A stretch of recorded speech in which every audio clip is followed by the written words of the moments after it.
and disease resistance varieties has been its major hallmark. Our country has one of the largest public agricultural research establishments in the world. Also, agriculture contributes about 16% of the total GDP and 10% of total exports, making agriculture a backbone of Indian economy. I feel honored to have with us the Honorable Chairperson of this session, Dr. M.B. Chetty, Assistant Director General, Indian Council of Agricultural Research. Dr. M.B. Chetty specialized in photosynthesis and crop productivity, chemical regulation of plant growth, and pesticide residue and quality analysis. For his distinguished service in the field of agriculture, he has been awarded many prestigious awards such as Sir C.V. Raman Award for Young Eyes.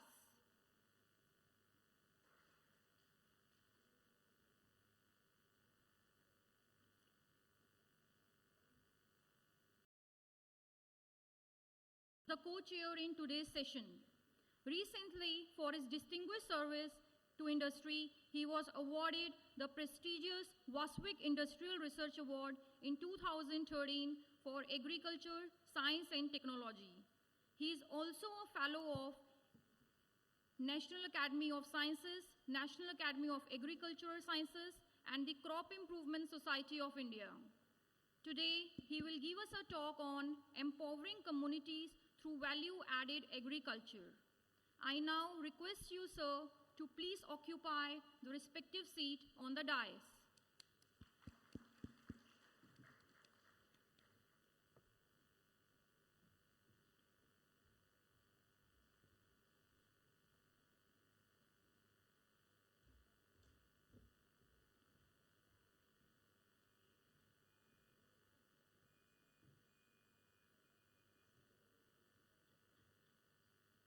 Thank you, sir.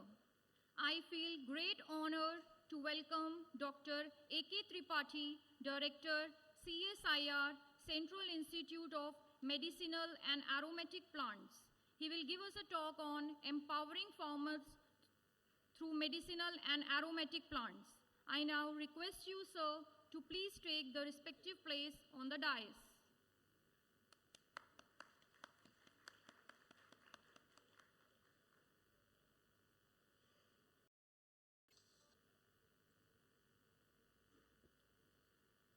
Thank you, sir.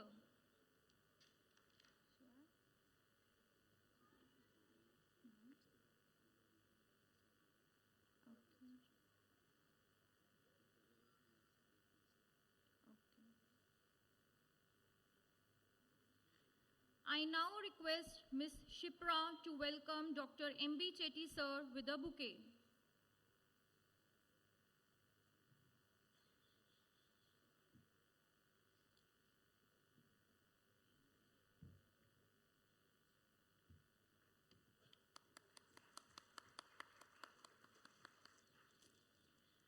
I now request Ms. Tanika to welcome Dr. Sanjay Kumar, sir, with a bouquet.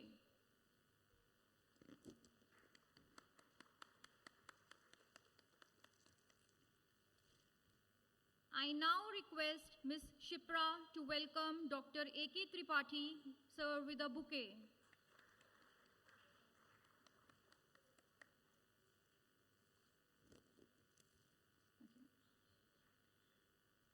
I now request the chairperson, Dr. M.B. Chetty ji, to say a few words to start the session.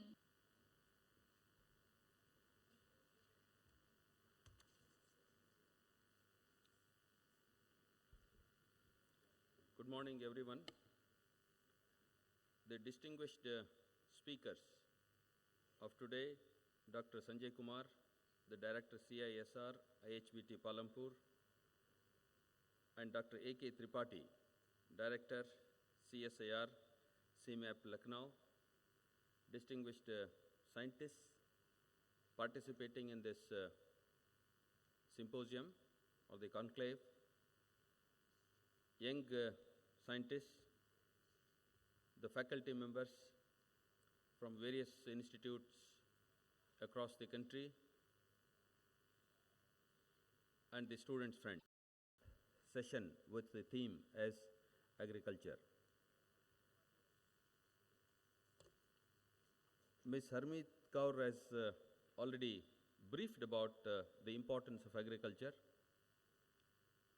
and as a person of agriculture, I have to say a few things which are very important. First of all, I would like to congratulate the organizers of this largest science festival for including agriculture as one of the themes in this festival. Because most of the times when we speak of science and technology, although it is a science, agricultural sciences, but many a times it is not included in the science and technology innovation. The important, that's what we call it as the green, just 54 million to meet the burgeoning demand for food, fiber and shelter. So this is a challenge between the agricultural scientists, and we have the biggest NARES system, National Agriculture Research and Education System in the world. This NARES consists of 101 ICR research institutes, and for every crop, for every animal, we have a research institute, and the scientists are exclusively devoted for conducting research on specified areas in those crops or in those animals, whether it is the fish or any kind of veterinary animals. So that is a kind of system. In addition to this, we have now 650 through Krishi Vijnana Kendras. These Krishi Vijnana Kendras are mainly responsible for taking the technology generated in the state agriculture universities and ICR institutes to the farmers level. We have now 653, and it is expected to grow to nearly 1,200 Krishi Vijnana Kendras. Already the plan has been prepared, and we are in the process of enhancing this Krishi Vijnana Kendras. And these Krishi Vijnana Kendras are serving a lot of purpose, especially for boosting the morale of the farmers and for imparting technologies for the enhancement of their economic status in the villages. In addition to this, we have 73 state agriculture universities. These state agriculture universities include 62 SAUs and 4 central agriculture universities with agriculture faculty and 3 central agriculture universities. We have 3 central agriculture universities, one at Imphal, CAU Imphal, another one at CAU Rani Lakshmibai Bundelkhand University in Jhansi, and recently which has been announced, and it just started functioning at Pusa, Bihar. These are 3 central agriculture universities. And through this NARES system, we have been able to augment the food production in the country, and we have been able to generate a lot of technologies for the direct relevance to the farming communities.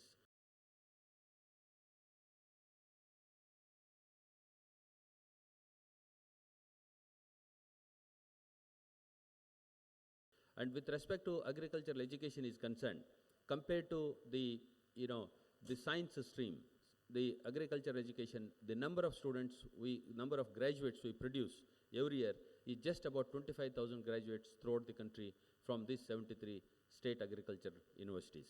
And if you look at the supply demand of agriculture graduates, there is certainly, we are able to produce only 50% of the graduates required as of now. And now many more agriculture colleges and agriculture universities are coming up in the country so that the gap in the supply demand can be met with. So these are some of the initiatives, and we have taken a lot of initiatives from the Indian Council of Agriculture Research. Indian Council of Agriculture Research is the apex agriculture organization in the country, overlooking the developments of research, education and extension through the state agriculture universities, KVKs and other research institutes in this country. And this Indian Council of Agriculture Research is headed by the Director General and the Secretary, Department of Agriculture Research and Education. So this is the setup of the agriculture in the country.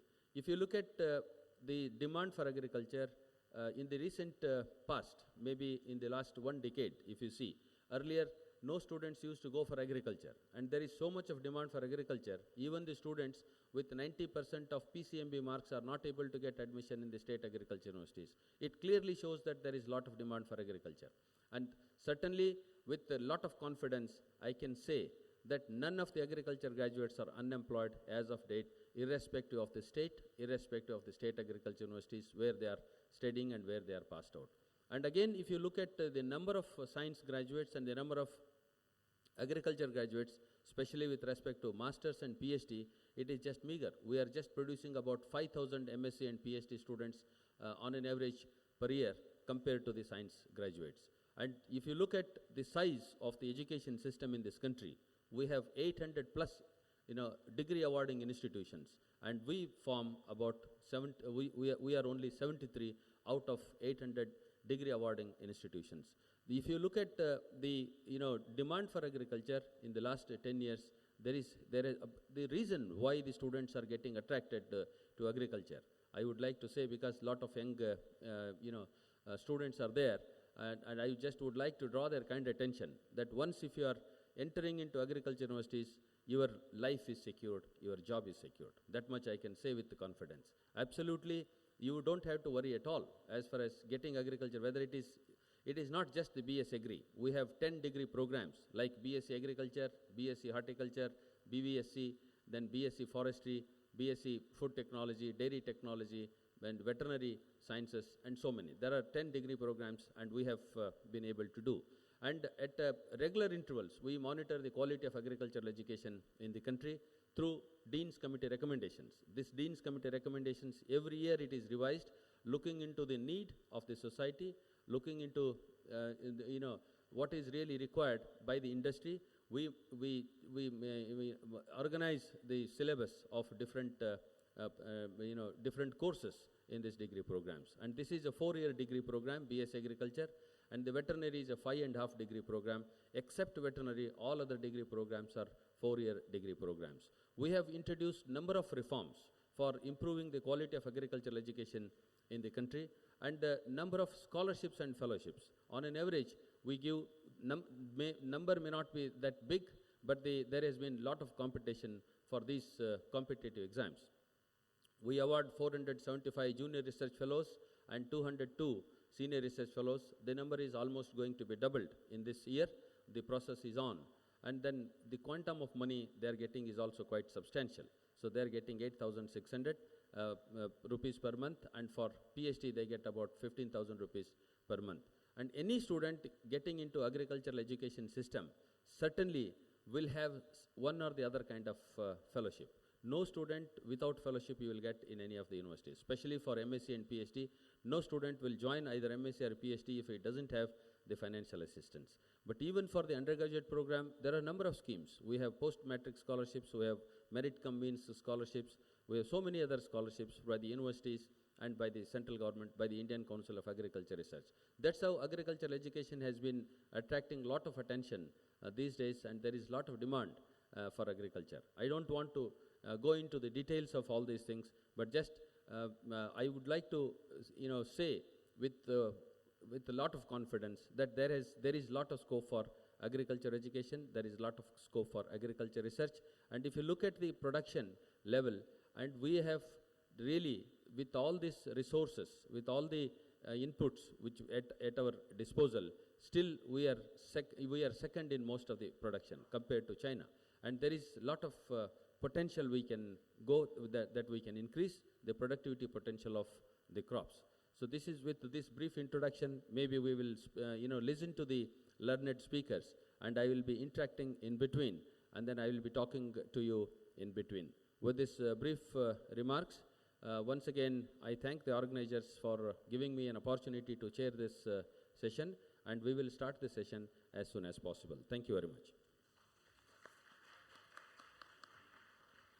Thank you, sir, for your inspirational and motivating talk.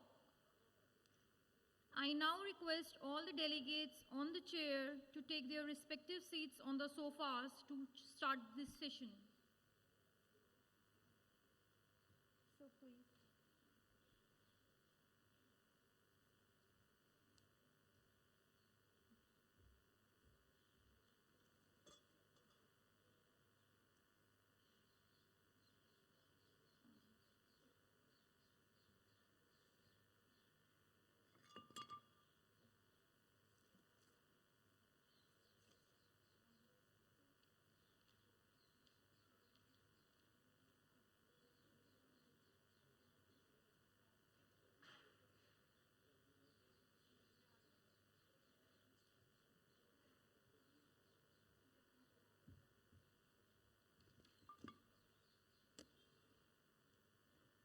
I now request Dr.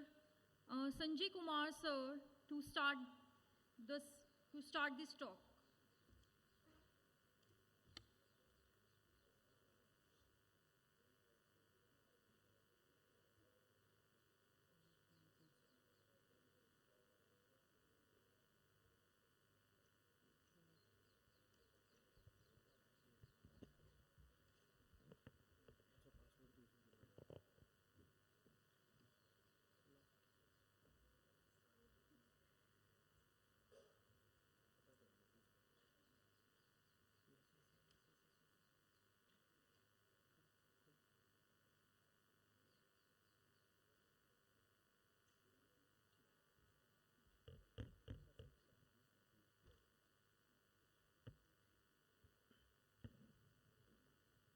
Very good morning to all of you, Dr. Chetty, Dr. Tripathi,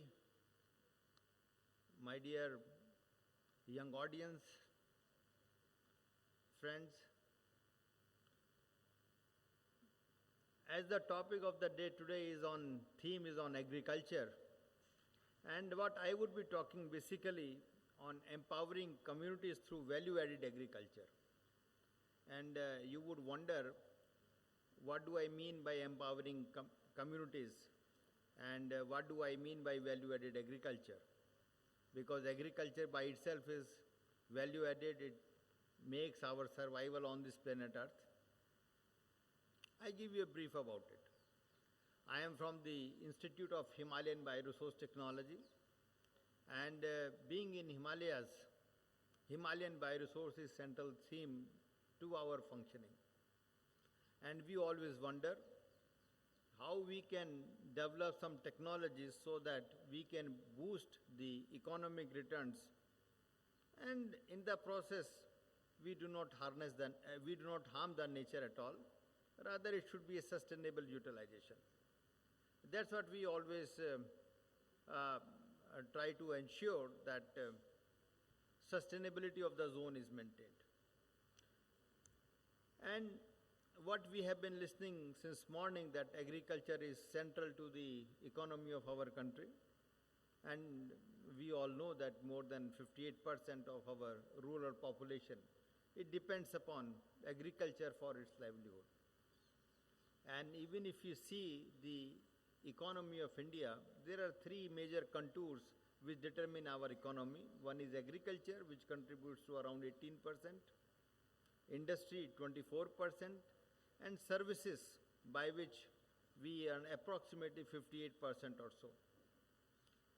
And you will wonder that of the total land that our country has, more than 50% is under agriculture system. And when we come to Himachal in particular, and if you happen to see the document in the Niti Aayog, and Niti Aayog has recently developed a document that what should be the focus of agriculture in the country as a whole, and also has given several lists that what each state should focus upon in the area of agriculture. So particularly for Himachal zone, it has listed out list of activities that should be focusing upon, and one is on the diversification from food crops to the commercial crop. That was one important issue. Second was on value addition for higher income.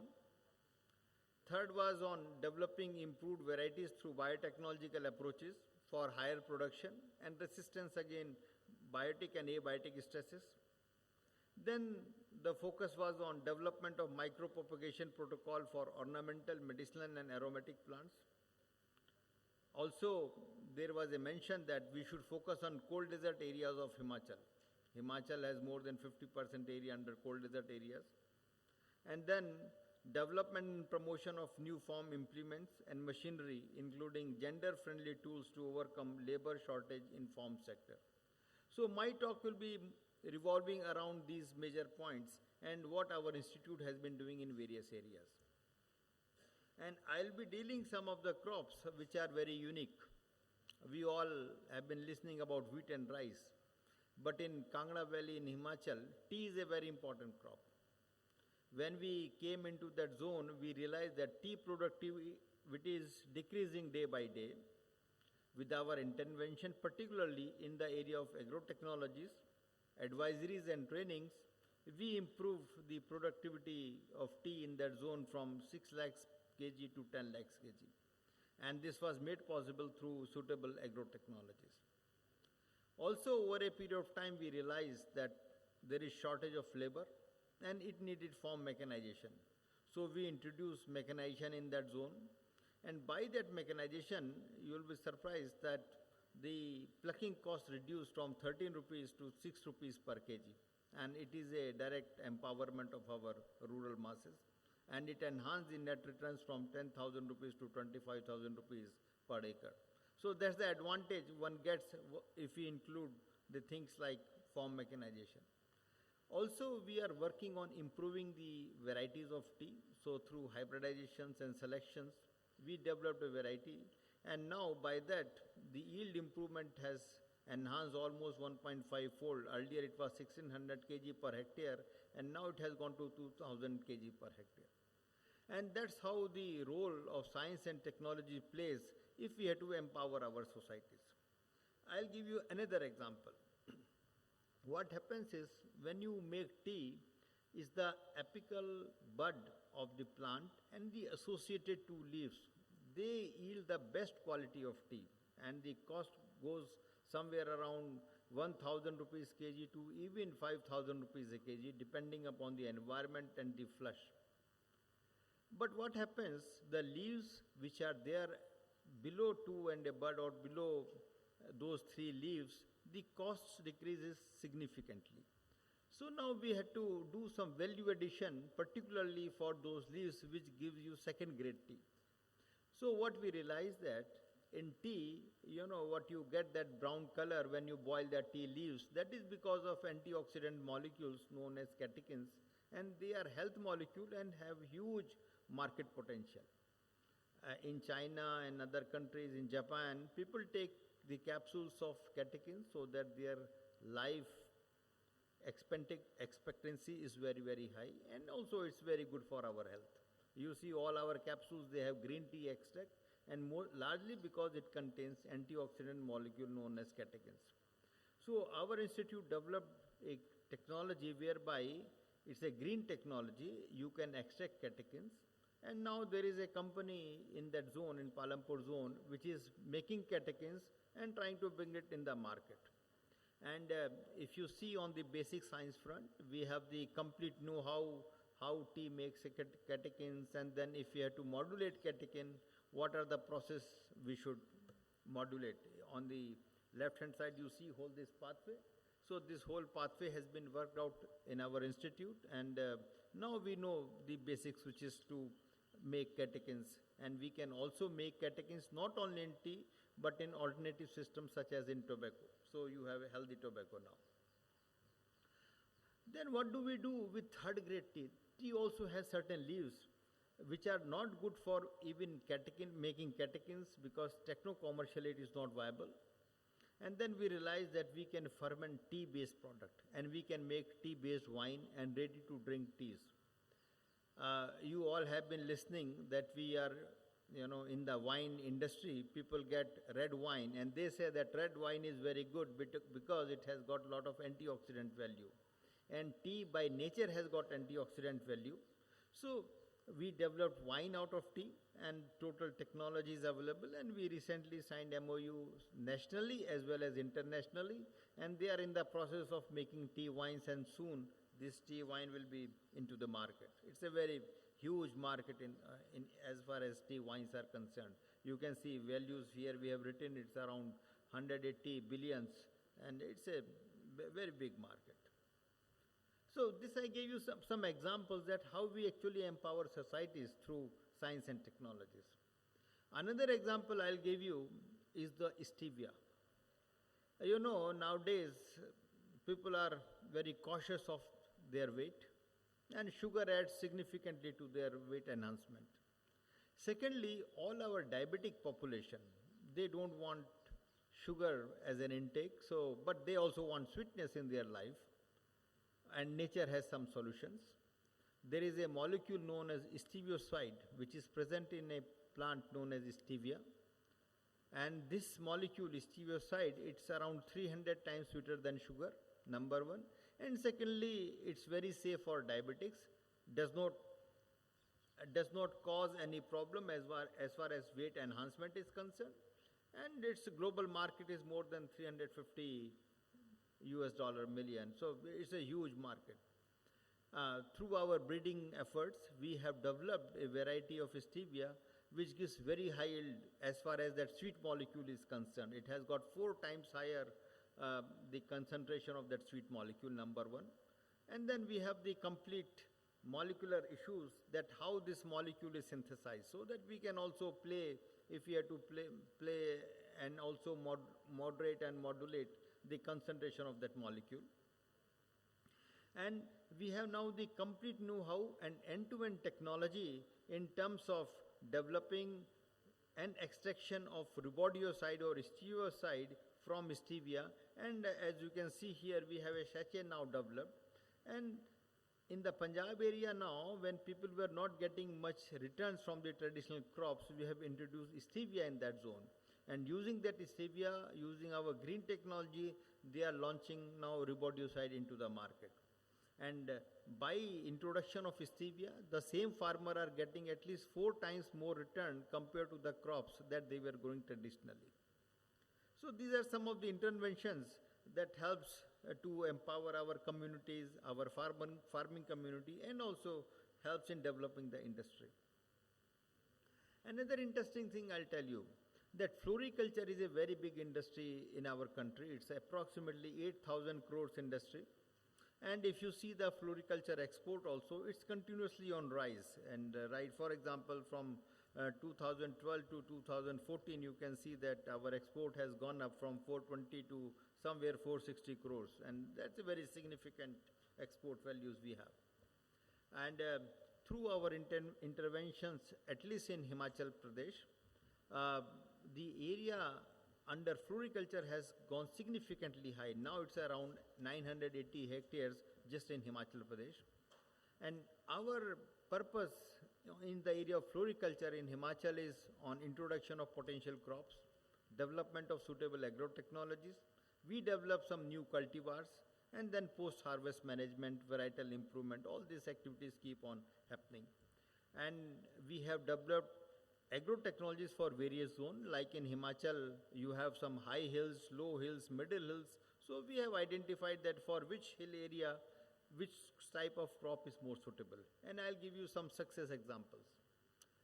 For example, our cold desert area in high altitude, particularly our tribal communities, they used to thrive only on peas and potatoes.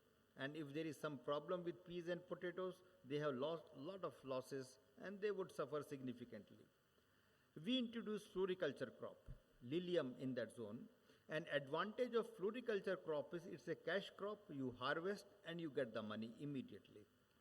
And this year, you will wonder that they did a turnover of around 4.5 crores, approximately 120 farmers or 150 farmers, they joined together, and by their combined effort, the total turnover just by sale of lilium flower was more than 4.5 crores.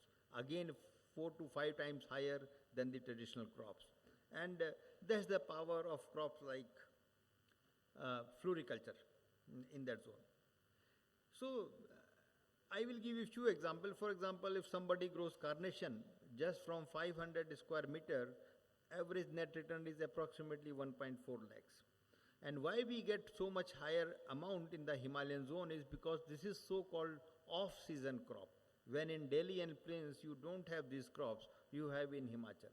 So you can grow these crops during that season and then you transport it to the plains and they get a lot of money.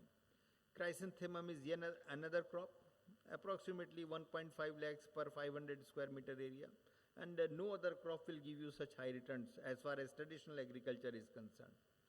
Roses, one of the highest returning crop, more than 2.7 lakhs per 500 square meter area. And also we developed some new varieties of floriculture. For example, Calla lily and gerbera recently we developed.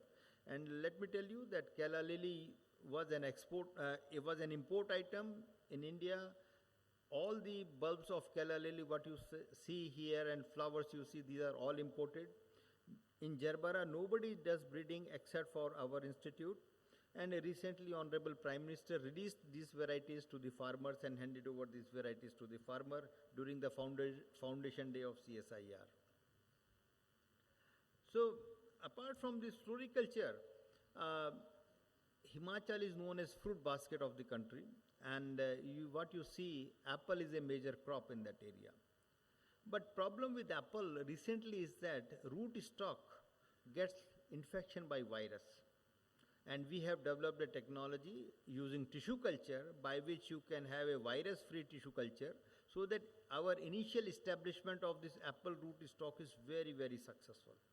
And we have empowered at least 6 different tissue culture firms in that zone, and more than earlier figure was 3.5 lakhs, but now the figures have crossed 4 lakhs. All the apple root stock we are changing in that zone, so that we have healthier apple available in the Himachal Pradesh. And we also introduced apple into the northeast zone. Up till now, it was considered that apple requires low chilling, and therefore apples are grown at high altitudes, right, where the temperature are lower. But now we have those varieties where the chilling requirement is not that much high. So you can grow apples even in lower altitude. I know that some areas in Punjab, people have started growing apples. So our introduction of apple in northeast has been very, very successful, and we are just waiting for the results and the fruit to be there. What sort of quality and quantity we get in northeast. Since Dr. Tripathi will be giving a detailed talk on medicinal aromatic plants, so I will not go much into the detail, but I'll just touch those areas which are very relevant to Himachal Pradesh. In Himachal, monkey menace is very, very high. You grow anything, monkey will come and eat away. Boars will come and destroy all your crops, and therefore farmers have almost abandoned agriculture in that zone. And farmers were looking for some solution. And some of the crops, particularly our medicinal aromatic crops, are such where there is no problem with the monkeys, boars do not destroy them.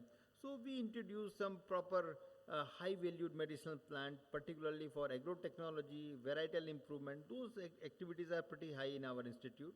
And things like Trillidium, Fritillaria, daily you see newspaper are full of that people harvest from the wild, and trucks loaded are being captured by the forest department because there is no proper cultivation of these crops.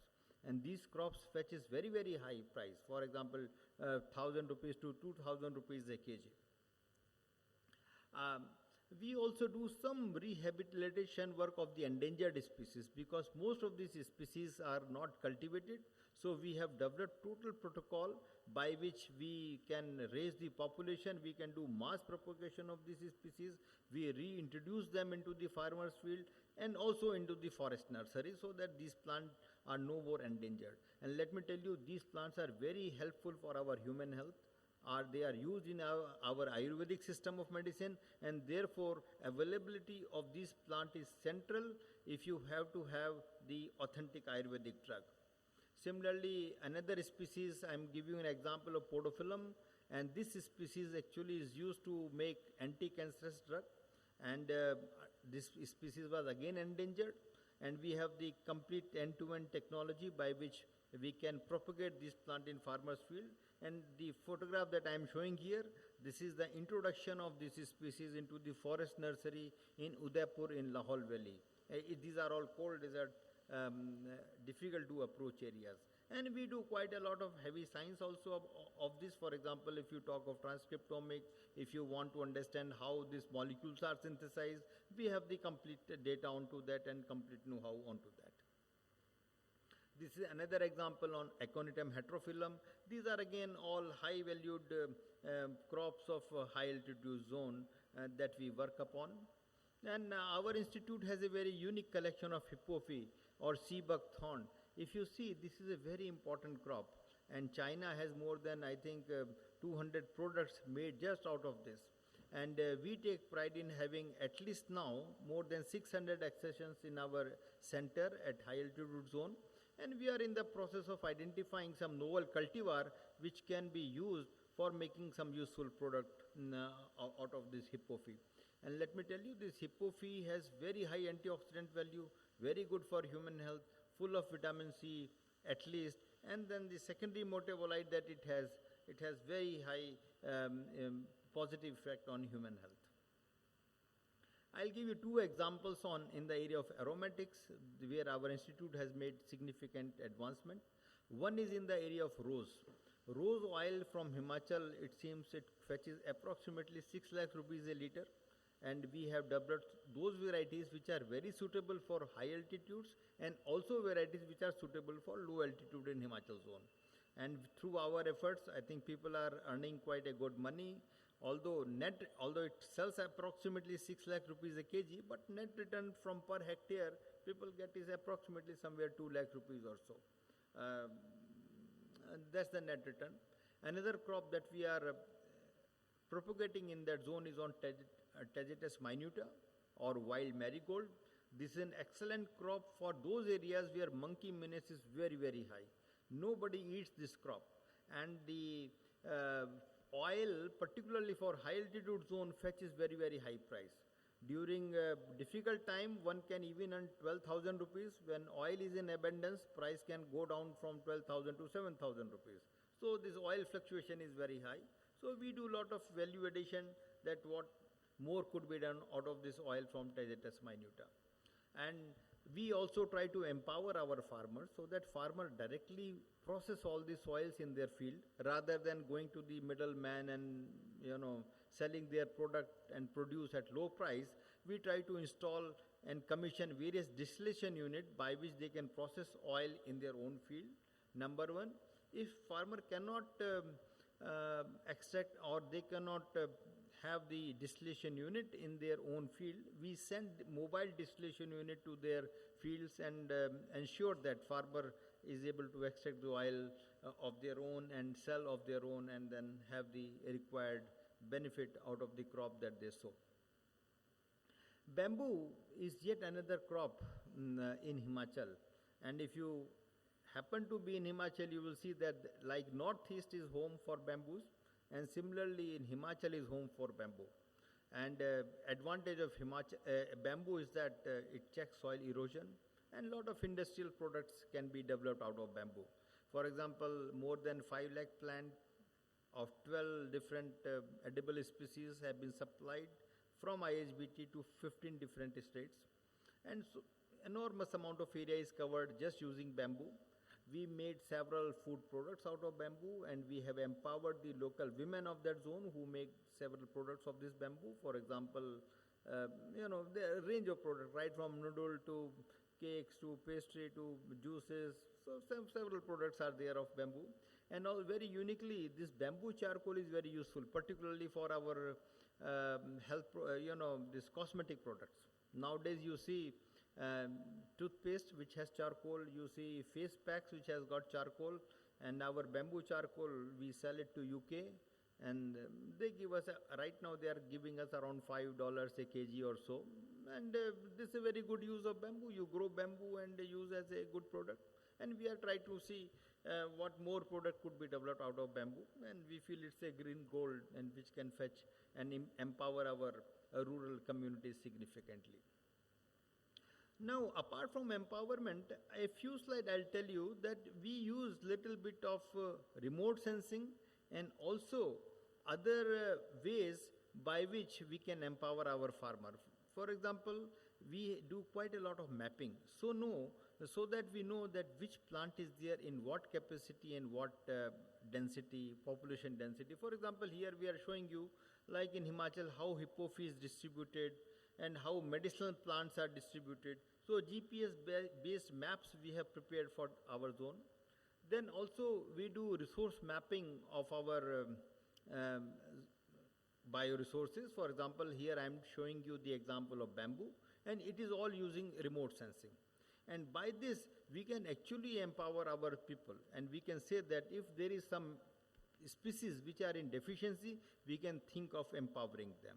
And therefore, remote sensing And GPS-based ground truthing has lot of implication as far as bioresource mapping is concerned. Unless we know how much we have, where we have, we actually cannot do anything and we cannot think of doing any value addition.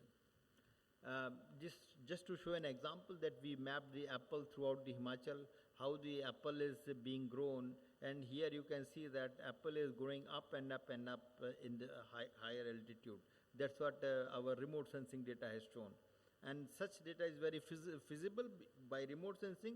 It can be accomplished in very less period of time. And here we also do a lot of modeling. And by modeling, we can predict that which species could be present in which zone, so that we can go and actually identify. If someone says that XYZ is already extinct or endangered, at least through modeling, we go to that zone and find out whether that species is present in that zone or not. And this has been very, very successfully, and we published quite a bit of paper and also try to see, for example, here we are showing for podophyllum and diplasium. These are some of the edible plants and medicinal plant in that zone. And we also developed some crop-specific signature so that from the remote sensing, we can identify that which crop is present in which area without going in person. And this is something a very helpful tool, particularly for biodiversity assessment in that zone. Here we are showing that from tea we can develop a specific signature and we can identify if tea is under stress, tea needs some irrigation or not irrigation. So this area of spectral science, since I thought we are in NPL, we are in physical lab, so we should show something that how we connect biology with physical science and how we are trying to enrich our biodiversity knowledge in that zone. I think, yes, I'm almost nearing to finish of my talk, that we do a lot of climate change studies. And in our institute, we have facilities where we can enhance the CO2 level and the temperature level in open environment, and also reduce the CO2 level through this tunnel. In middle, what you see, this train-like structure is actually a tunnel whereby we can reduce the partial pressure of CO2. And here we actually study how the photosynthesis is affected and how the medicinal plant, their fate would be that tomorrow if climate change happens, how our medicinal plant would be responding to that change. So those sorts of studies we actually carry out, and we have certain conclusions also that enhanced CO2 is certainly useful, but if it is accompanied by high temperature, that is not at all a desirable feature. That conclusion we have already drawn from our climate change studies. So these are the things I wanted to share with you. Although we do quite a lot through transgenic research also, and how we integrate a genomic research, but I thought that I should limit and tell you that how we want to actually empower our youth using science and technology, and at least improve the livelihood scenario of our people in the Himachal, in the state of Himachal. Thank you so much. And this last slide is our institute. It's an aerial view of our institute. Just a part of that. Yeah, please. आप थोड़ा mic ले लेंगे? Okay. See, what happens is okay. This is something very interesting thing. This, what happens is there are several softwares which are available nowadays. And what do they consider is the temperature, rainfall, all those areas. Suppose you say that you want to identify that where picrorhiza is grown, right? So first you feed the natural population of picrorhiza, environment of the natural population of picrorhiza.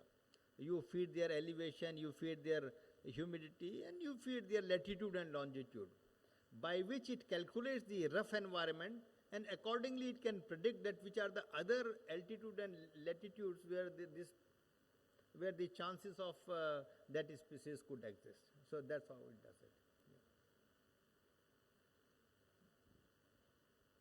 Any other question? Anybody wants to ask anything?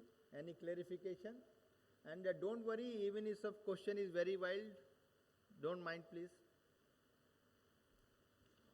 Sir, my name is Sandesh Yadav. I am from Jamia Millia Islamia, Delhi. Sir, Okay. you were talking about some crops which are, means what, not attacked by the animals. Yes. Can I ask you a question that can we use some sort of crops along with wheat, rice and other crops used in, cultivated in plain areas so that they can also be prevented from destruction? Yes, yes. Actually, particularly, we have carried out certain experiment. We do lot of intercropping experiment. Like for example, tagetes, we tried to grow it along with maize, and that was a very successful model. In some of that zone, what we have recommended that if there is lot of infestation with monkeys, this tagetes minuta, they can grow very thick wall of tagetes minuta. Monkeys don't enter then.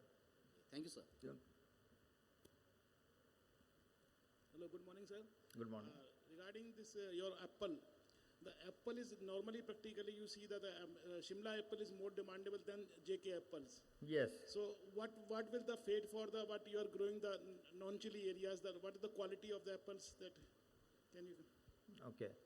I think we are in the test phase. What we are trying to do is, we took, therefore, what happens in this quality and quantity business, environment plays a very, very significant role.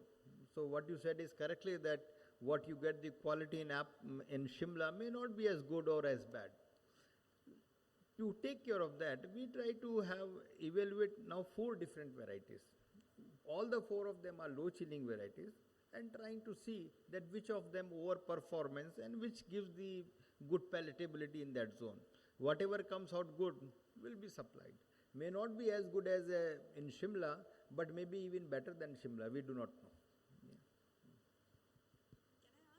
Can I ask one more question, please? Yes, please.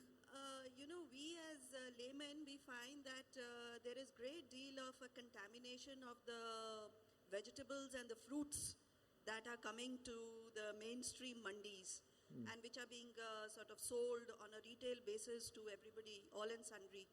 Now, can there be some kind of an intervention of science or even technology so as to tell the farmers that, look, this kind of an optimum utilization of these pesticides is fine, but beyond that optimum limit, it is very harmful and detrimental to the health of not only the people around he and his family and the people of his village, but also to other far-flung areas where his product is being sold. Yeah. So I think that's a very, very serious and a practical problem that we all are facing. And that is in turn leading to a variety of ailments which we, particularly in cities, have to contend with. So I would like to know what can be the intervention of science and technology so as to control this phenomenon which is rampant in all parts of the country, on all parts of our agricultural land. Yeah, I think I fully agree what you said, and it's a very major concern. There are 2-3 issues to this. First is the education at the farmer level, right education at the farmer level. And let me tell you my own experience. We had been interacting with the farmers, and the person who sells those pesticides, if the dose is 0.1 milligram per 1000 liter, just to enhance sale, he will say, भैया आप इतना डाल दो इसके अंदर, इससे ये ज़्यादा अच्छा काम करेगा. So that is first step where they commit the error.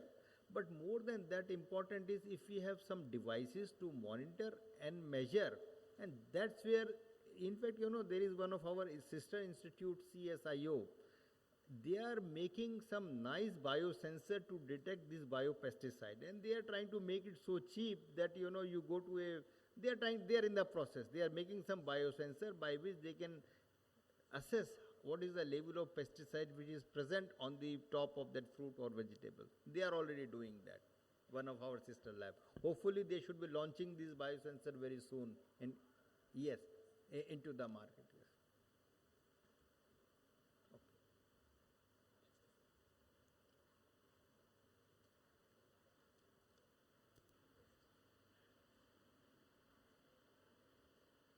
Thank you, sir, for spreading your knowledge.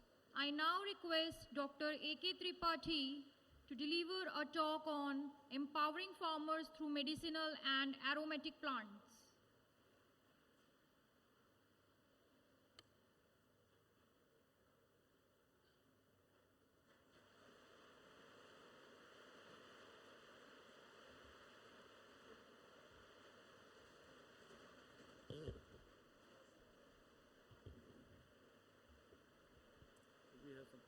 Yes, sir.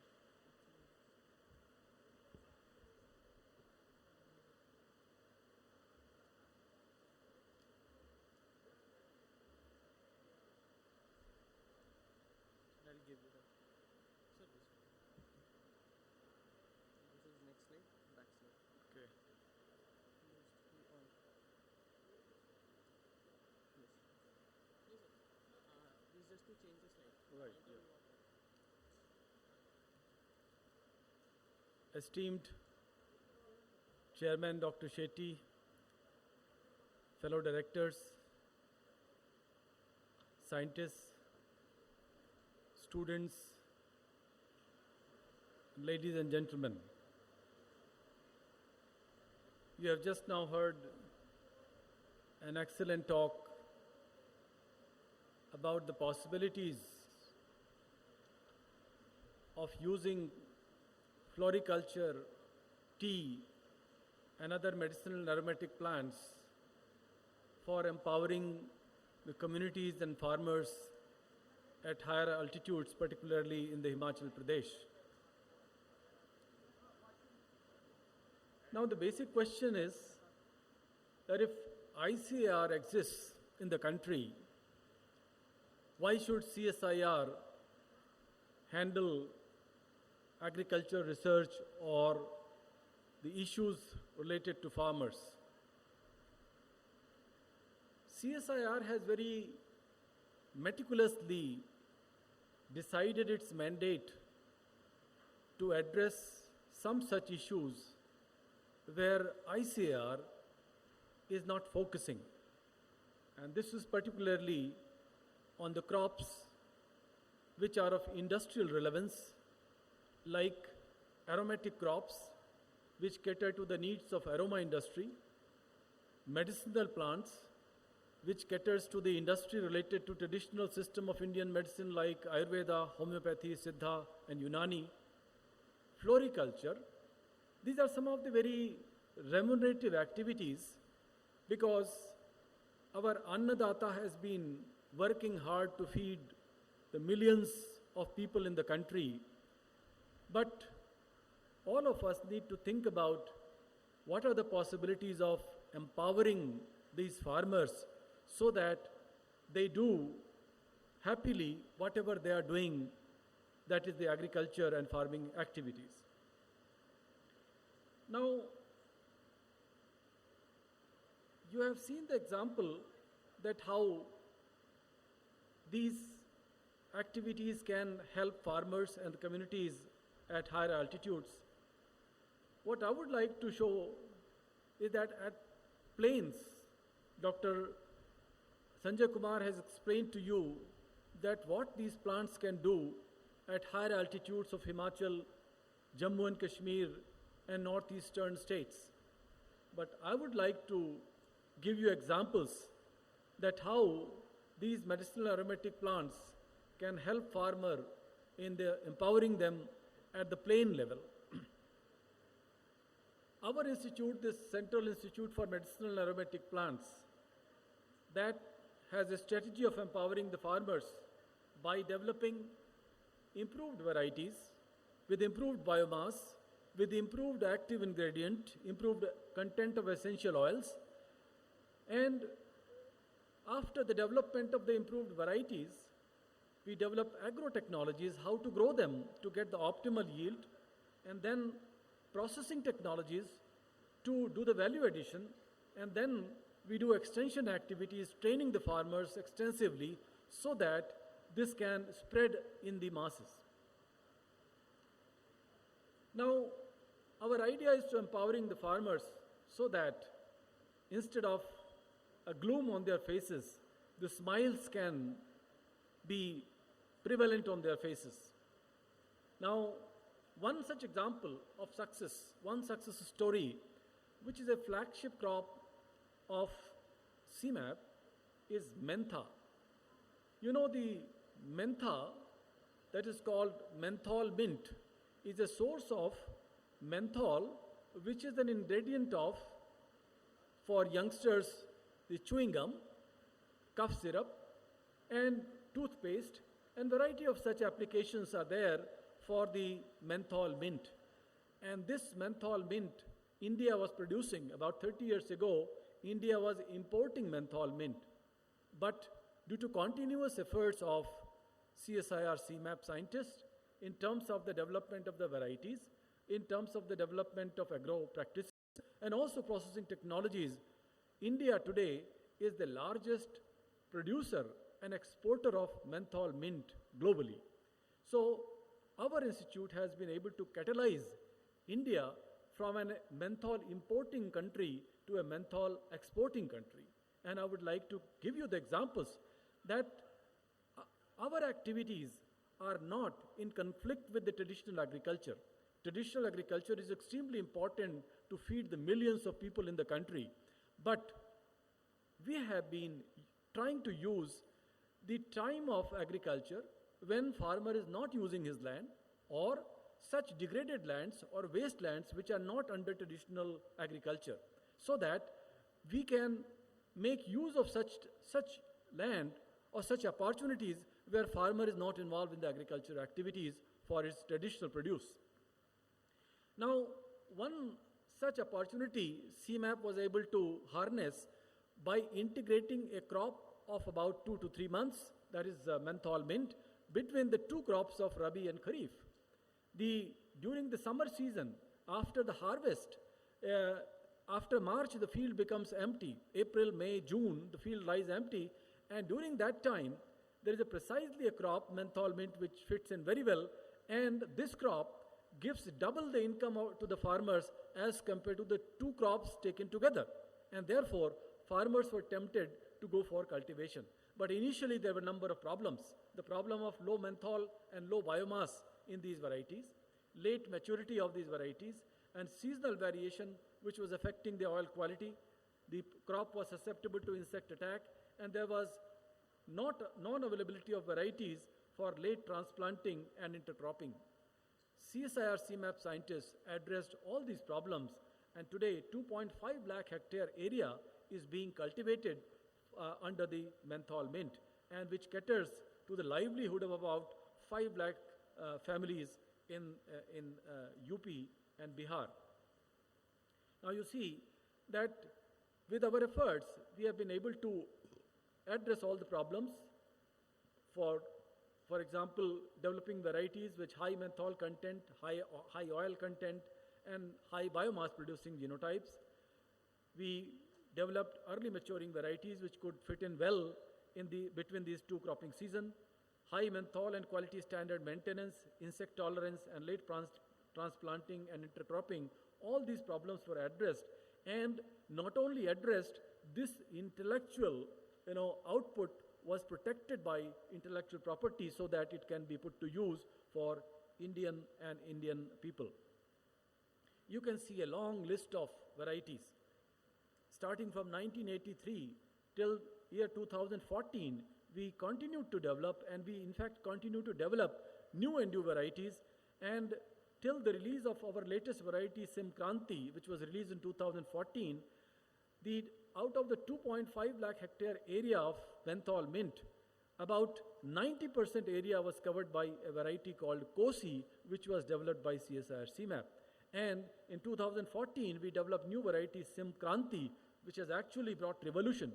Because what was happening, that since there was a global need for menthol mint, the scientists in Germany and Japan, they developed a chemical process to synthesize a menthol.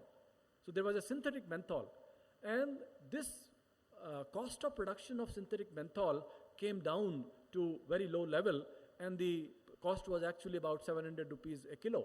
But earlier, about 5-6 years ago, the farmers were able to sell their menthol at a price of about 2,500 rupees. So there was, because of the invasion of synthetic menthol, the prices of menthol came down internationally, and therefore there was a big challenge before the farmers that how to sustain the cultivation in a profitable mode.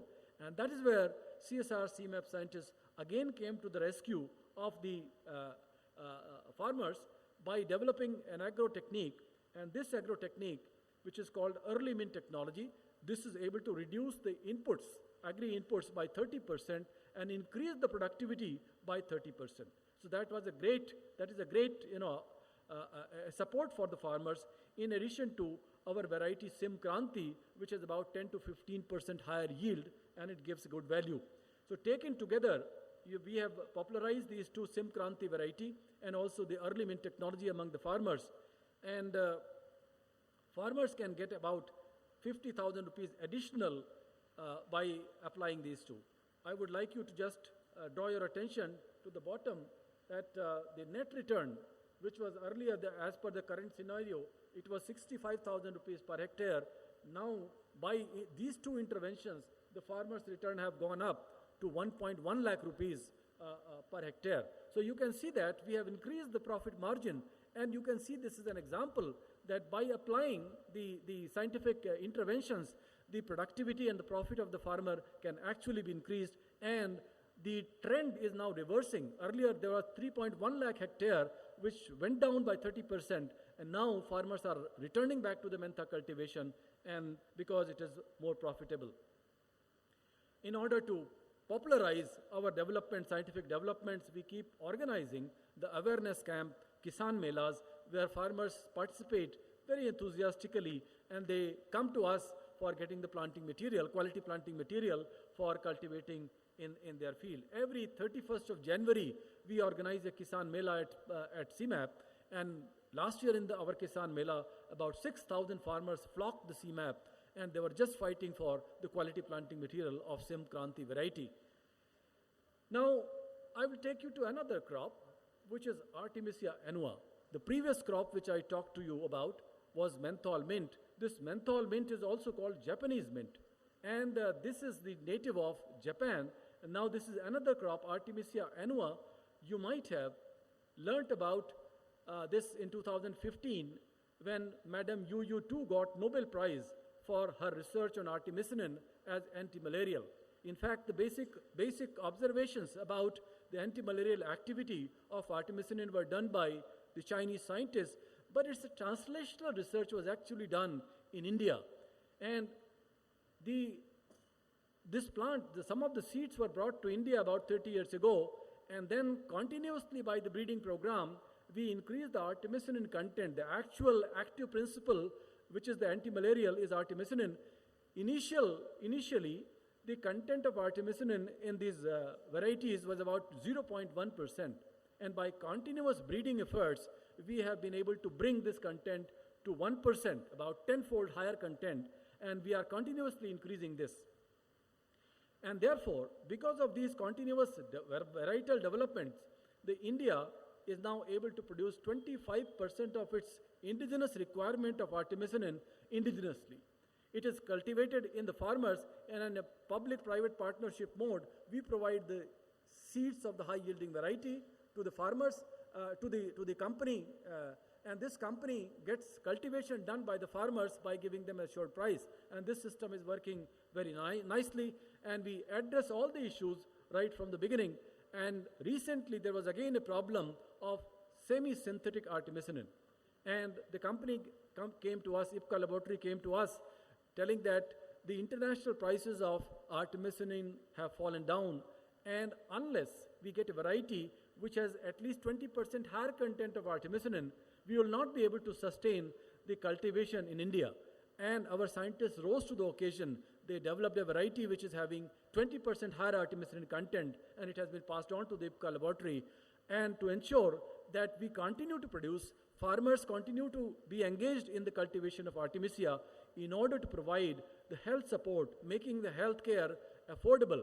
It is because of the efforts of CSIR, CMAP, and CDRI that we were able to develop Emal, an anti-malarial drug which has saved lives of millions of people in India and Africa, and because of which I think this is one reason that artemisinin has done the healthcare of millions of people, that artemisinin became a material worth awarding Nobel Prize. I have no hesitation in mentioning or underlining this fact. Now, CMAP has developed again a series of varieties in its effort to improve the content of the artemisinin. You can see that SIM Arogya in 2005 was having about 0.85% to 1% of artemisinin, and in 2016 we have developed a variety which has 1.2%, 20% higher artemisinin content. Now again, these are the, in the process of science and technology developments, so many processes were developed, varieties were developed, they were all patented, intellectual property was protected so that it can be put to use for Indian people itself. You can see that this is the email artether injection, which is actually used to the people, and on the other side you can see the farmer's field where Artemisia is being cultivated. This technology has been transferred to a number of companies. We are now producing artemisinin and catering to the needs of affordable healthcare related to malaria in the country. After the menthol mint, in the plains, the aromatic crop which covers maximum area is lemongrass. And this lemongrass, the most popular variety of lemongrass covering in India was Krishna, developed by CSR CMAP. And recently in 2016, we have developed a new variety which has again about 20% higher oil content and citral content, and therefore this will be enhancing the income of the farmer by 20%, at least 20% more. This is the variety Sim Shikhar, which has been recently released. It has got oil which is containing citral, 86%, the lemon kind of smell, and has 20% higher essential oil as compared to Krishna variety. This will add to additional 25 to 30,000 per hectare to the farmer's income. Now, another very promising crop is vetiver, that is khas, and this khas has a lot of promise in the country because this is ideal location for its cultivation is the thousands of miles of the coastline in the country, and also thousands of miles of riverfront. On both sides, the sandy soils are ideal location for the cultivation of vetiver, and we have developed varieties. Our interventions have been particularly with regard to reducing the time of maturity. Khas is a crop which matures in about 18 months. We developed a variety initially which matured in 1 year, reducing the maturity time by 6 months. And last year, we have developed a new variety which matures only in 6 months, so that farmer has opportunity of cultivating his field for some other crops. So we launched a variety called Sim Vriddhi in 2008, and we have launched a variety Kushinolika in 2015, and 2016 we have launched a variety which actually on the CSR Foundation Day, Honorable Prime Minister launched. This is called Sim Samriddhi, and this variety is being propagated in the coastal areas in India. Now basil, the ossimum, is another promising crop. This is a very short duration crop. Farmer can plant it at any time, and within a span of about 2 months, the farmer can get an additional income of about 50 to 60,000. What CMAP has done is developed a variety of chemotypes which go to cater to the needs of the aroma industry. They want to have exotic aroma, and for that, the new different types of varieties have been developed which have different contents of methyl chavicol, linalool, and eugenol, and these give different kind of aromas, and they have high value, and therefore farmer gets benefited that during the fallow period he is able to cultivate basil and earn a good income. These are different varieties, and I show you just 2 varieties, but one is called Sim Sharada. Usually ossimum doesn't grow during winter. This here is a variety which is rich in methyl chavicol, and this can grow during winter also. Similarly, there's another variety called Sim Surabhi. This is a very special, very promising, industrially promising chemotype which has a very high content of minus linalool, which is otherwise found in lavender, and the quality of this linalool is even better than lavender, and therefore this variety is in great demand, and this will help empowering the farmers. Now, there are some aromatic crops, as Dr. Sanjay Kumar was mentioning, that farmers are getting dissuaded because of the menace of the wild animals. Like in plains, you have nilgai, monkey, and many other boars, and they destroy the crops. So we are suggesting them some promising alternatives. For example, shatavar is a traditionally extremely important crop which grows with Ayurveda. This is also good for dairy, for increasing the lactation in animals. And we have recently developed a variety which has about 9.75 tons of roots per hectare with higher content of saponins, which has a promise of about 2 lakh rupees per hectare on the plains. And you plant it once and harvest after 1 year. Forget about it, and after 1 year you harvest and you have 2 lakh rupees per hectare. Now we are again very proud that our scientists have been able to develop a new variety of curcuma, that is turmeric. Turmeric is a very popular, crop of our country. The variety of turmeric which was very popular in the country was Pratibha variety, which was giving about maximum 30 tons of rhizome per hectare with a curcuminoid content of about 6 to 6.5%. Turmeric has become a wonder crop because of its wonder molecule called curcumin, which has multiple medicinal effects. So the value of the curcuma or the turmeric is estimated by its curcuminoid content, and CSIR CMAP has recently launched a variety which was again released on the Foundation Day by Honorable Prime Minister, and this variety has got double the yield. It can yield about 60 to 65 tons of rhizome per hectare with its more than twice the content of the curcuminoids. So if you go by if the value of the turmeric is estimated by its curcuminoid content, with the same per unit area, the farmer is going to get 3 times more income or 3 times more curcuminoid content by using this variety. Now, another very important crop of CSIR has been ashwagandha, and this crop is very promising, particularly in the areas which are under rain-fed condition. Turmeric, which I mentioned to you, is an ideal crop for growing under shaded condition in the orchards. And this crop, Vithania somnifera, ashwagandha, it is also called as Indian ginseng.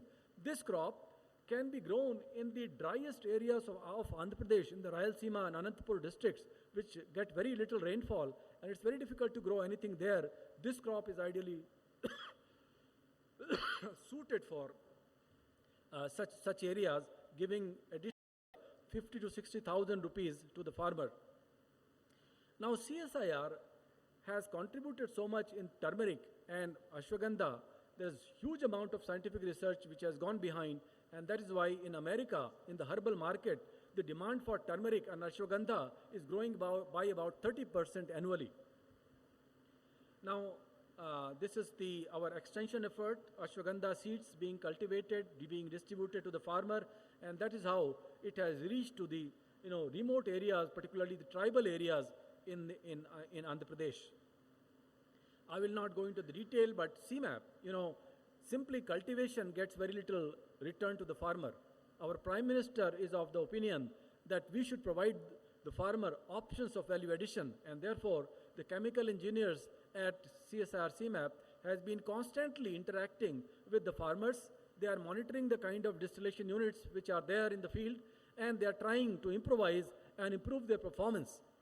If you might have passed through the mentha growing area in UP, you might have felt a very nice aroma, very nice smell. But this aroma is a kind of national loss which we are not able to trap, which we are not able to distill. This is because of the inefficiency of the distillation units. CSIR CMAP has developed improved distillation units to optimize the production of essential oil. And there are a variety of them. I will not go into the detail. There are boiler-operated steam distillation units, field distillation units for mints, vetiver, lemongrass, pomarosa, and cohovation type distillation units for high-value essential oils having water-miscible constituents like rose, geranium, etc. We have improved distillation technologies. We have also developed the aroma processing and value addition technologies for farmers, entrepreneurs, and industries. And the farmers and entrepreneurs can come to CMAP for acquiring training about improved distillation technologies, production of concretes and absolutes, fractional distillation technology, and chemical modifications of aroma chemicals for value-added compounds and processing of essential oils. So a large battery of value addition technologies are available, and by which farmers and entrepreneurs can improve their incomes. And you can see with the medicinal plants, we have developed the downstream processing technologies for artemisinin, silymarin, this hepatoprotective Clive 92, pyrethrum, caliterpinone, endographolites, curcuminoids, piperine, etc. After having extracted the essential oil, we want to give a further value addition. And this further value addition can be done by developing formulations. And these formulations can be released to the market in the form of some products. And CSIR CMAP has been developing this because once these products are popular, herbal products are popular in the society, they will ultimately increase the demand, and ultimately the beneficiary will be the farmer who are cultivating these aromatic and medicinal crops. And you can see that we have a range of products which are related to skin care, hair care, pain and inflammation, disinfectants, nutraceuticals, mosquito repellent, and I'll give you some examples. You can see a large battery of these products which are all herbal. And if you go to our stall, agriculture stall, you will see on the stall these live products which are kept there, and many of them have been transferred to the industry for their distribution and marketing. And I'll give you a couple of examples. For example, a stress relieving oil which has been scientifically validated in our lab, which is called Relaxomap. This Relaxomap is based on mint oil, rosemary oil, and lavender oil, and a couple of more ingredients. And this technology, this is a very effective pain relieving oil, and we have tested it for relieving inflammation and inflammation-related pain. And this has been marketed and is getting huge success in Lucknow and other areas. And you can see that Pirink's company has released it as a Seetal Relaxomap, which is getting very popular. Another very important, product is a mosquito spray, which is against a mosquito repellent, which is again based on herbal citronella oil, neem oil, and pyrethrum extracts. This technology was transferred to a company in Bangalore, and the demand is growing like anything, and they are falling short of the raw material, and the demand is coming from about 21 countries for mosquito repellents. There's a huge market for mosquito repellent around the world. Now another is a lip balm, very herbal kind of protection for lips. This also has been transferred to a Chiara Herbals. This is also available in the market. Now sanitary napkin is a herbal, completely biodegradable sanitary napkin which has been produced by CMAP and which has been also transferred, technology has been transferred. Now we are taking it up together with the Mata Amritanandamayi Ashram, Amrita Serve, to about 100 Amrita villages where it will be used for women empowerment, women hygiene, and the technology will be transferred to these villages. This is another product which has got a huge success. It has been a sensation in the market. BGR34, an anti-diabetic or glucose management formulation, which is based on 6 traditionally used herbal or the medicinal plants. And during last 1 year, this formulation, this product has been sold by Emil Pharmaceutical worth more than 100 crores. And this is a huge, huge success, and the demands are coming up. And because of this increasing demand, the raw material is getting in short supply, and we have to get raw material from Nepal. And that is the purpose of our formulations, that this fuels the demand, and then farmers will be involved in the cultivation of these medicinal plants, and ultimately farmers will be the beneficiaries. I will not go into the details. I will only tell that CSIR has recently launched an aroma and phytopharmaceutical mission. And in this whole mission, about 6,000 hectare area will be brought under cultivation. Additional area will be brought under cultivation of aromatic crops and medicinal crops. And it will be a very, very enabling program for benefit of the farmers and for the development of the entrepreneurship in the country. And there is a selection of crops. Different institutes of the CSIR will be participating. Each one of them will be handling different crops suitable for their domain of activity, their region of activity, and the targets have been given that how much area each of these institutes will be covering under each crops. And there are different states. This will be a pan-India activity, and particularly the targeted areas will be drylands, flood-prone areas, areas affected by primary and secondary salinity, eroded and degraded lands, orchards and plantations, hills and valleys. And target crops for each of these have been already identified, and this is going to have a huge impact in the country in empowering the farmers. So finally, these are some of the outcomes, and I think I would not take much time, and I would like to thank you for your attention.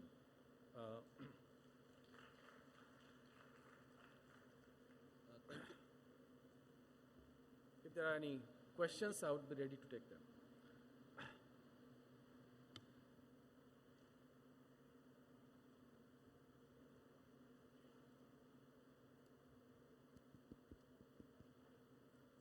First of all, I'd like to say thank you for sharing such a great knowledge with us. And secondly, my name is Sandesh Yadav. I am from Jamia Millia. Sir, please tell me that what is the impact of mentha cultivation on the soil fertility? What is that? Impact of mentha cultivation you were talking about. Yeah. Its impact on the soil fertility. I think mentha is like any other crop, because for last about 30 years, the farmers have been cultivating, integrating mentha cultivation in between this Rabi and Kharif, Yeah. and therefore there is no adverse effect on it. Okay. Because the leaves will be having essential oils. If the leaves are allowed, the foliage is allowed to rot in the field, that will adversely affect the soil microflora, etc. But since foliage is harvested and used for distillation, this is not able to impact the soil microbial communities, and therefore I think there is no adverse effect in the mentha cultivation, except that mentha is a water demanding crop. Yeah. So only those areas which are having irrigation facilities, they can be put under a mentha cultivation. Otherwise, as such, there is no problem. Okay, thank you. Thank you, Dr. Tripathi Saab. In view of the paucity of time, the audience, if you want to ask more questions, you can interact with Dr. Tripathi during the tea break. Thank you very much. Thank you, sir, for sharing your knowledge. I now request Dr. M.B. Chetty to give some concluding remarks on this session.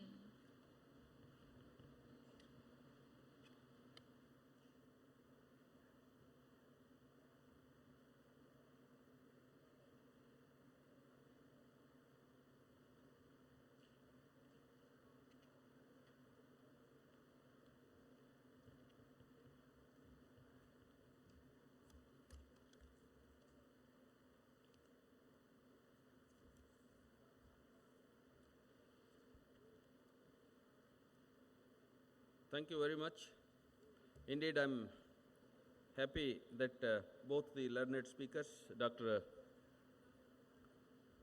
Sanjay Kumar and Dr. Tripathi, they highlighted the importance of fruits, vegetables, and aromatic plants by Dr. Sanjay Kumar, and the medicinal and aromatic plants by Dr. A.K. Tripathi.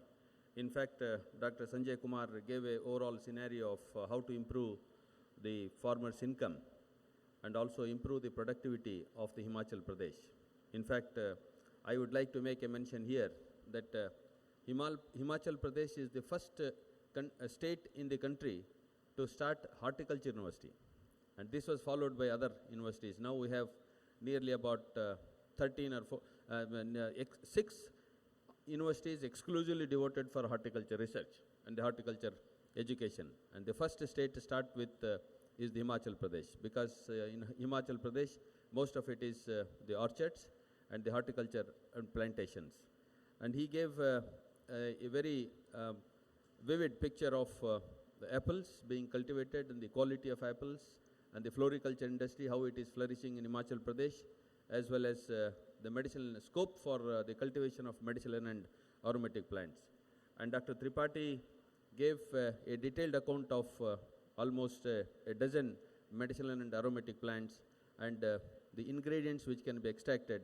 And I'm glad that a lot of products have been commercialized, because most of the times what happens is the research ends up either in the lab or in the research articles. It will not be commercialized. It will not go to the commercial aspect. But a lot of products from CMAP have been commercialized, and it is a really very good sign that we can make use of these products for better health care and also avoiding environmental pollution.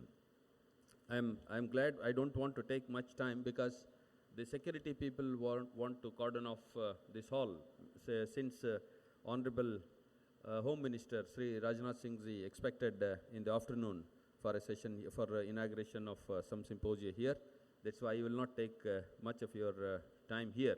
But one thing I would like to make, both the presentations, they concentrated more or less on the aromatic plants, and there is lot of scope for the phytochemical research, because we know that we consume fruits, vegetables, dry fruits, and food grains, so many things. But we do not know exactly what kind of phytochemicals are required for the human body, and the phytochemicals which we consume are enough or not. And we need to focus more on the phytochemical research. I feel that there is lot of scope for the phytochemical research based on the inputs which we have got from the learned speakers, both Dr. Sanjay Kumar and Dr. Tripathi. And the youngsters can plan some of the programs based on these issues on the phytochemical research. And there was a mention about the pesticide residues. A question was asked about the pesticide residues and the vegetables we consume from the market, the kind of pesticides we inject into our body. Unfortunately, what is really happening is the education with the farmers. Farmers are not really aware of what kind of pesticides need to be used, and the dosage of the pesticides need to be used. As a precautionary measures, farmers use lot of pesticides which are really not required. Many a times it so happens. That's why we are turning towards the organic agriculture. Organic agriculture gaining a lot of importance, and lot of farmers are going for the organic agriculture. And even the vegetables and fruits, which are the food grains which are produced through organic agriculture, are fetching almost double the value in the market. And there is absolutely no health hazards as far as consuming the organic foods are concerned. The pesticide residues is a major issue, not only in the vegetables but also even in the food grains. Like for example, in case of rice, many a times our rice is rejected for being export just because we use lot of pesticides in rice. Even in apple, we use lot of pesticides. In every fruit crops, we use lot of pesticides. We have to be very cautious as far as using the pesticides is concerned, and absolutely there is no monitoring system of the pesticide residues either in the crops or in the soil or in the environment. We have to be really concerned about the pesticide residues, and we don't have many public undertaking institutions where these pesticide residues are being analyzed. There are few private institutions where the pesticide residues are being analyzed, and again analysis of these pesticide residues is a very costly affair and a very tedious affair. If one needs to go for the pesticide residues, certainly it will really help the farmers in even saving the cost of using these costly chemicals in addition to protecting the human health and the environment. With this brief concluding remarks, without taking much time, I would like to conclude this session. And once again, I thank the organizers, especially Dr. Srivastava, and also the director of NPL and the organizers of this IAST for giving me an opportunity to chair this very important session on agriculture, and also thank the learned speakers for joining with me this morning, and other persons associated with the organization of this symposium. Thank you very much. I'm extremely thankful to Dr. M.B. Chetty for chairing this session and to all the speakers for spreading their knowledge. I now request Dr. Sanjay Dakate to felicitate Dr. M.B. Chetty with a memento.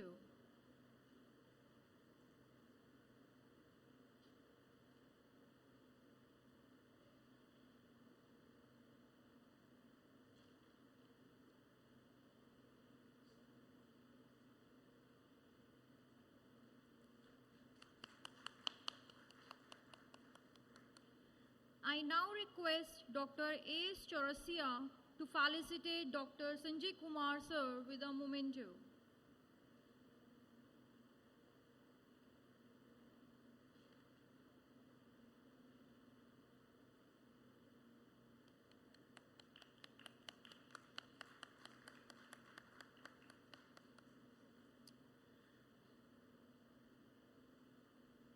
I now request Dr. A.S. Chaurasia to felicitate Dr. A.K. Tripathi with a memento.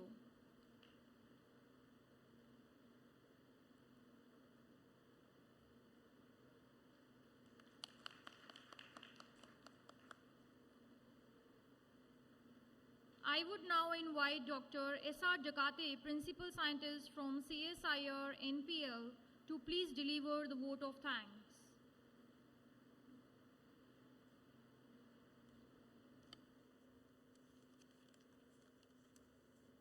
Okay, good morning to everyone. On the behalf of Young Scientist Conclave, India International Science Festival Organizing Committee, I would like to heartily thank Dr. M.B. Chetty, ADG, ICMR, New Delhi, for giving his valuable time for chairing this plenary session, as well as educating and giving the overview of the agriculture, science and technology about the country. I would like to thank our eminent speaker, Dr. Sanjay Kumarji, for his illuminating talk on emerging community through value-added agriculture. Your talk will inspire and ignite our young minds. I would like to thank also Dr. A.K. Tripathi, Director, CMAP, for his illuminating talk on empowering farmers through medicinal and aromatic plants. Sir, you have given new lot of knowledge for our audience about the various products and various type of plants. I hope all these our audience will gain lot of things from your talk. Now, I also thank our audience, delegates and media people for attending this first plenary section. Thank you very much. Thank you, sir. With this, I conclude this session and thank you for your time and your presence. Thank you. There is an important announcement. We have a Twitter wall on your left. To have your tweet featured on the wall, just mention #IISF 2016 on your tweet. Thank you.